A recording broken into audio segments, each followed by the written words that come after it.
The AKM, which stands for Avtomat Kalashnikova Modernizirovanny, or Automatic Rifle of Kalashnikov Modernized, is one of, if not the most, prolific firearms around the world. Its silhouette is unmistakable around the globe, as it is seen on television screens, in your local gun shop, or perhaps even in the hands of both peacekeepers and terrorists on your city streets. The AKM we know today is based off of the famous AK-47, designed by Mikhail Kalashnikov, while he recovered from wounds he sustained while fighting on the Eastern Front during World War II, or as he would call it, the Great Patriotic War.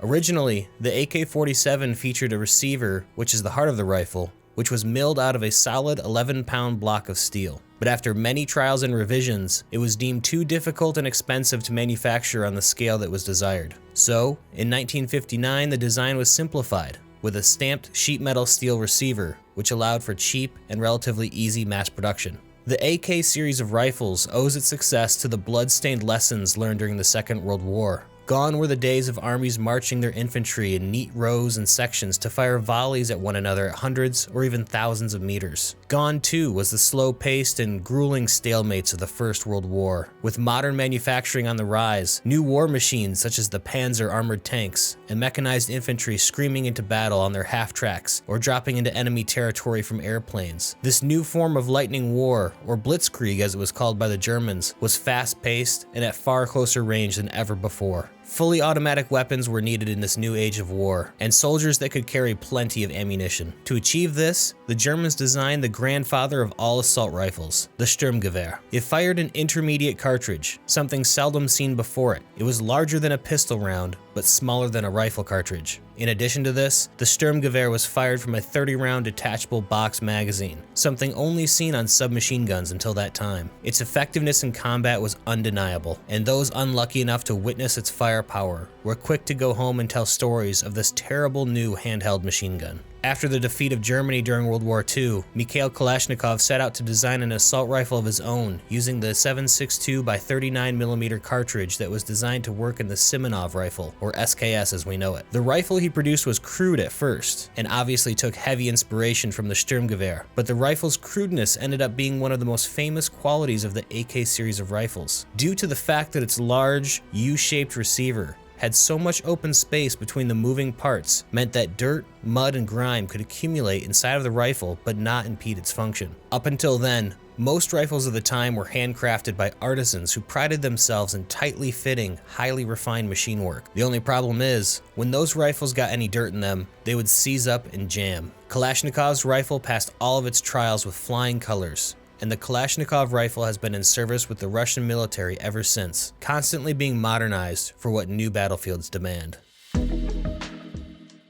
In Escape from Tarkov, the AKM is modeled beautifully both inside and out. AKMs have been out of production in Russia for quite some time, and any true Russian AKM found out in the wild would certainly have scars, dings, and scratches like we see on the rifles in game. Using my experience as a firearms dealer for nearly 10 years, I've come across plenty of AKs in my day, and I can tell you that very few video games on the market have as detailed modeled and textured Kalashnikov rifles as Escape from Tarkov. Not only is the outside identical in every way to a true Russian AK, but Tarkov's developers painstakingly model and texture internal working parts as well. For firearms enthusiasts out there, the AKM in Escape from Tarkov is wonderfully done, and also one of the few rifles you can fire both with and without a stock equipped, and also without a dust cover, which allows you to see all of its internal working parts. All of the animations associated with this rifle are also spot on. When in semi-automatic and switching to full automatic, the safety is adjusted up one click, just like in real life, and all the sounds associated with the safety, cocking, and magazine manipulation sound identical to real-life Kalashnikovs. In terms of the modifications available for the AKM, there's a huge assortment, and they're all very accurate to their real-life counterparts. BSG also did a great job taking into account the compatibility of certain modifications, as some handguards won't fit onto certain types of gas tubes, and some dust covers won't fit with the rear sight still installed,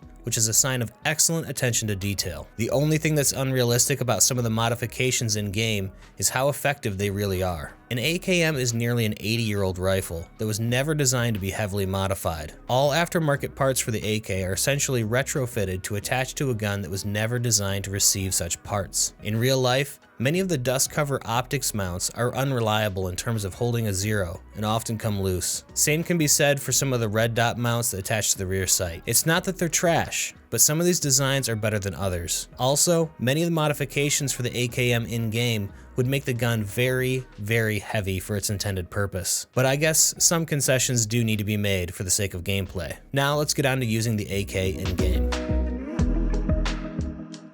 The AKM is a great weapon of choice that can serve you well throughout the entire life cycle of a wipe. If you get your hands on one early, you'll probably have access to some cheap PS rounds, which are incredibly good for their cost. 7.62 39 PS can penetrate any face shield in the game with one round typically, and only a few shots to the thorax with most mid-tier armors will have a PMC out of the fight. It's probably one of the best rounds in terms of flesh damage and armor penetration, given its extremely low cost. Later in the wipe, you'll want to transition over to the BP round, which is still relatively inexpensive compared to the other meta calibers. Keep in mind though, the 7.62 39 BP can struggle against tier 6 armor, so you're going to want to be aiming for the head and face later in the wipe. Your number one enemy while using the AKM is its recoil. A stock AKM has a vertical recoil of 116 and a horizontal recoil of 269, so anything you can do to lower these numbers will increase your odds of winning a gunfight. Later in the wipe, you can make more meta builds, but until then, the most effective way of decreasing recoil is with a muzzle brake. In real life,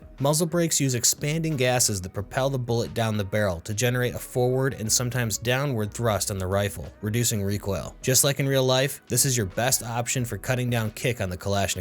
The best brake in the game is the RRD-4C, but if you want to go for a more budget approach, try the SRVV or Drakon muzzle brake. Here's an example of an AK that has some effective mods, but doesn't break the bank if you're low on rubles. While the AKM is outclassed later in the wipe by lots of other weapons, it is a workhorse within Tarkov, and you can certainly be competitive with it. Its design is timeless, and as the world continues to move forward with newer and more modern firearm designs, the AKM will always hold its place as a cheap, rugged, and reliable rifle that anyone can depend on when they've got nothing else. I hope you guys have enjoyed this first episode of Gun Factor. I want to continue this series with nearly all the guns in the game as a way of sharing with you all my experience with firearms, as well as providing a few tips along the way in Tarkov. EFT has really gone above and beyond with the modeling and representation of firearms, and I think adding a little real-world history and context to these firearms will help expand everyone's experience in Tarkov overall. As always guys, you're always welcome to drop by the Twitch stream. A link is in the description. I appreciate the support, and don't forget to subscribe for more videos like this. I'm Jeff with EUL Gaming. Good luck out there.